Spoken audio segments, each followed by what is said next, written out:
पता है अभी जो टॉपिक जिस पे हम बात करने वाले हैं मेरे बड़े इंटरेस्ट का है, क्योंकि मुझे बड़ा मज़ा आता है इस तरह के टॉपिक्स को डिस्कस करते हुए। ये कनाडा की एक यूनिवर्सिटी है जिसमें एक रिसर्च की गई है 608 अफराद जो हैं उनके ऊपर, और इस तहकीक में बताया गया है कि एक इंसान का जो खड़ा होने का अंदाज़ है या वो जिस तरह से खड़ा होता है, उसकी बॉडी लैंग्वेज होती है, वो उसकी शख्सियत की अक्कास होती है। और क्या ज़ाहिर करते हैं कि जी सीधा खड़ा होता है या वो बहुत खुल के खड़े होते हैं तो बड़े वो कभी नेगेटिव एनर्जी वाले लोग भी हो सकते हैं या वो बहुत डोमिनेंट भी हो सकते हैं। सो क्या ये वाकई रिसर्च ठीक कहती है? और इस पे हम जो एक एक्सपर्ट ओपिनियन है वो लेंगे। डॉक्टर फतीहा अशरफ हमारे साथ मौजूद है, हमारे नफ्सियात हैं, उनको हम खुशामदीद कहते हैं।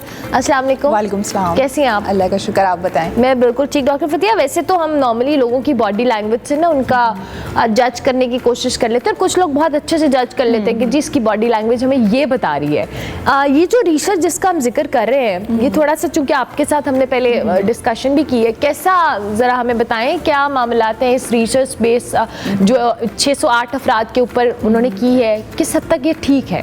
70% अगर देखा जाए तो वाकई आपकी बॉडी लैंग्वेज से हम बहुत कुछ आइडेंटिफाई कर सकते हैं कि अगर कोई पर्सन जो है वो सीधा खड़ा होता है तो वाकई वो बिल्कुल रियलिटी पर्सन होता है। अगर जो है वो टांगे खोल के कुछ लोग खड़े होते हैं तो उसमें ये देखा जाता है कि वो ट्रस्टवर्थी होते हैं, और कुछ लोग जो है क्रॉस करके खड़े होते हैं। मतलब मुख्तलिफ़ किस्म की टाइप्स की रिसर्च है। तो 70% जो रिसर्च की गई है बिल्कुल ठीक है कि आप बॉडी लैंग्वेज से किसी पर्सन को जो है वो अंदाज़ा लगा सकते हैं कि वो किस टाइप की है। ठीक है। अच्छा डॉक्टर फतीहा, नॉर्मली हम आम रूटीन में जब जा रहे होते हैं, कोई अगर कंफ्यूज है, कोई नर्वस है, इवन इंटरव्यूज़ के टाइम पे हम जो अगर कोई इंटरव्यू कंडक्ट कर रहे हैं तो वो फ़ौरन से कह देता है कि थोड़ा नर्वस लग रहा है, इसमें कोई मसला है।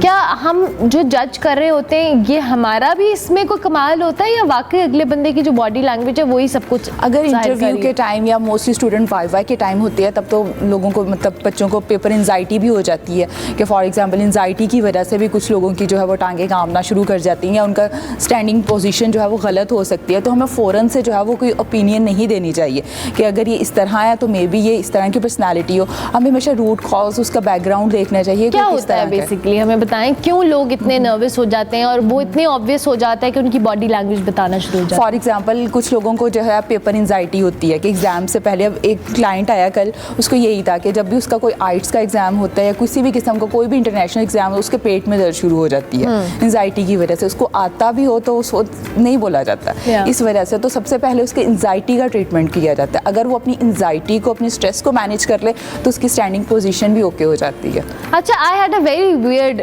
Sort of thing. मेरे एग्जाम्स में मेरे राइट नी के अंदर दर्द होती थी। ये मुझे मेरे एग्जाम के टाइम पे पता नहीं क्या मसला होता है, साइकोलॉजिकल इश्यूज होते हैं। साइकोलॉजिकल इशू ही हो गया। अच्छा, ये क्यों? नर्वसनेस की वजह से आपको लगता होता है कि मुझे कुछ नहीं आना, या कहीं ना कहीं आपके अनकॉन्शियस में ये बात चल रही होती है कि शायद मैं भूल जाऊंगी या उतने बेहतर तरीके से अटेम्प्ट ना कर पाऊँ। तो इस वजह से वही चीज़ जो है आपके फिजिकल सिम्टम्स में शो होती है। अच्छा, लाइक जी क्या ये वाकई वो मेरे उस वक्त मैं सोचूं कि अगर मैंने एफएससी के एग्जाम्स दी थी तो मेरे राइट नी में हर वक्त दर्द रहती, तो ये वाकई दर्द थी या ये सिर्फ मेरे दिमाग के अंदर? हाँ, आपके मतलब आप काफ़ी देर से अगर कोई चीज़ या कोई स्ट्रेस जो है वो मैनेज नहीं कर पाते तो आपके फिजिकल सिम्टम्स के तौर पर शुरू हो जाते हैं। जैसे फॉर एग्जांपल कुछ स्टूडेंट्स के जो है पेट में दर्द शुरू हो जाता है, किसी के टांगों में दर्द, सर में दर्द। क्यों? क्योंकि वो स्ट्रेस को मैनेज नहीं कर पा रहे, कॉन्टीन्यूसली सोचते रहते हैं एग्जाम्स में ये क्वेश्चन ना आ जाए या पता नहीं मैं 90% ले पाऊंगा ये नहीं। इस वजह से उनके बॉडी सिम्टम्स स्टार्ट हो जाते हैं। अच्छा, आप चूंकि रोज़ की बुनियाद पे लोगों को डील करती हैं, क्या ऐसे जैसे अपने सर दर्द की बात की, फिजिकल्स में कुछ हमें इंटरेस्टिंग कह लें या वियर्ड चीज़ आपने कभी आज तक एक्सपीरियंस की हो कि एक बंदा अगर वो एंजाइटी या नर्वसनेस में आपके पास आया है, बॉडी लैंग्वेज भी बता रही है कि भाई वो उसको मसला है कोई, और उसने बहुत वियर्ड सिम्टम शो किया हो? किया है। जैसे कि फॉर एग्जांपल एक पेपर के दौरान या इंटरव्यू के दौरान ही एक क्लाइंट को जब वॉमिट स्टार्ट हो गई थी तो ये बहुत ज़्यादा सबके लिए था कि ये क्या हुआ है कि एग्ज़ाम्स भी दे रहा है, टाइम भी हो गया, लेकिन उसके दौरान ही कि उसमें ये होता था जब उसको बुलाया गया, फिर डेफिनेटली उसका फिर किया गया मेंटल एग्जामिनेशंस, तब यही देखा गया कि उससे अपनी एंजाइटी मैनेज नहीं हुई। कॉन्टीन्यूसली वो 3 दिन से यही सोच रहा था कि मैंने 90% लेने हैं, 90% लेने हैं, और अगर नहीं लूँगा तो घर वाले क्या कहेंगे। कि हम प्रेशराइज़ बहुत कर देते हैं बच्चों को जब इतना प्रेशराइज़ कर देते हैं तो उनके वही सिम्टम्स जो हैं वो बॉडी के मतलब होना शुरू हो जाते हैं, उनसे नहीं मैनेज होता है। इसीलिए कहा जाता है कि एग्ज़ाम से पहले या इंटरव्यू से पहले जो है वो अपने आप को जितना रिलैक्स कर सके उतना करें।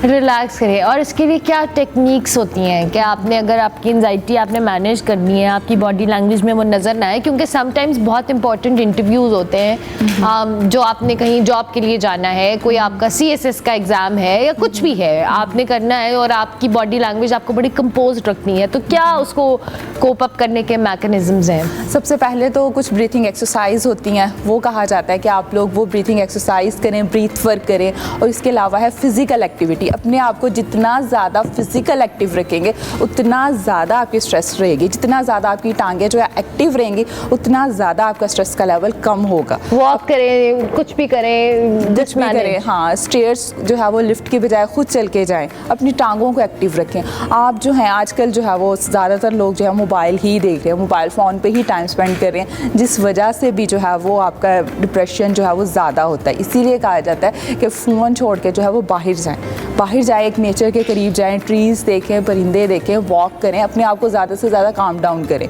अब घर में रहेंगे तब तो फिर वही होएगा ना। अच्छा, मुझे ऐसे मेरी टीम लाइटर साइड पे, अगर ऐसे हमारी टीम में कोई ऐसा बंदा हो जिसको देखते ही मेरा दिल करे कि मैं उसको डांटूं और वो आए मेरे सामने और मैं उसको डांटने लग जाऊं, ये मेरा कोप अप मैकेनिज्म हो सकता है किसी एंजाइटी से डील करने का? डॉक्टर बताएं आप।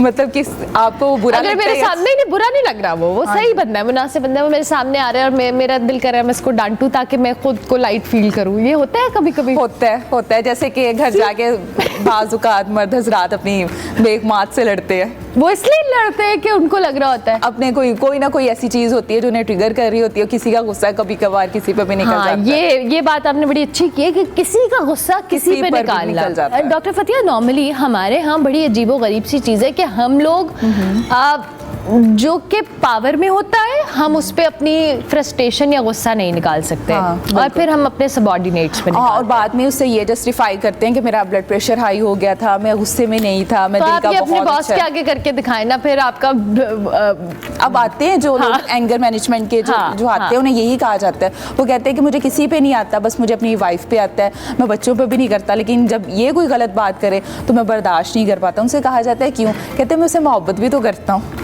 जिनसे मोहब्बत की जाती है उन्हीं से भी गुस्सा करते हैं। इस तरह के बात।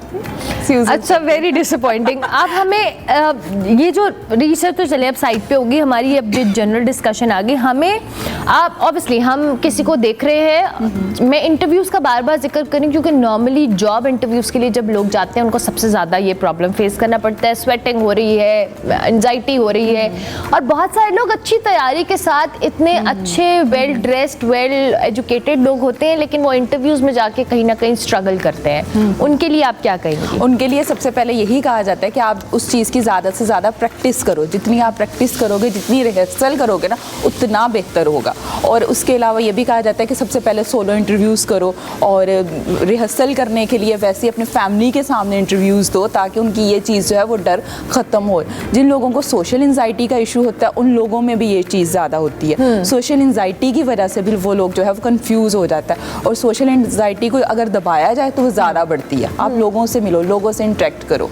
अच्छा, हमारी एक बड़ी अच्छी सीनियर होती थी न्यूज़ के अंदर, क्योंकि जब मुझे याद है कि मैं न्यूज़ के लिए आई थी, किरण आफ्ताब साहिबा, तो वो जब मैंने ऑडिशन देना शुरू, वो कहती थी शीशे के आगे खड़े होके अखबार पढ़ो, खबरें पढ़ो, तो आप थोड़ा फेमिलियर होते हो और आप इजी हो जाते हैं। Do you agree? जी हाँ, और वही चीज़ बाद में आप अपनी फैमिली के सामने, अपने दोस्तों के सामने इन चीज़ों को बार बार आप उसकी प्रैक्टिस करते जाओ। जितनी ज़्यादा आप प्रैक्टिस करते जाओगे उतना बेहतर होते जाओगे। ज़बरदस्त, thank you very much doctor Fatiya, बहुत शुक्रिया जनाब। आपने अगर कुछ ऐसी प्रैक्टिस करनी है कि आपको नर्वसनेस या स्ट्रेस कंट्रोल करना है तो उसके लिए डॉक्टर फतिया ने कुछ बताया। और शीशा, मैं आपको बताऊं, बहुत अच्छी हेल्दी प्रैक्टिस है। आप शीशे के आगे खड़े होकर अगर प्रैक्टिस करते हैं तो काफ़ी हेल्प मिलती है।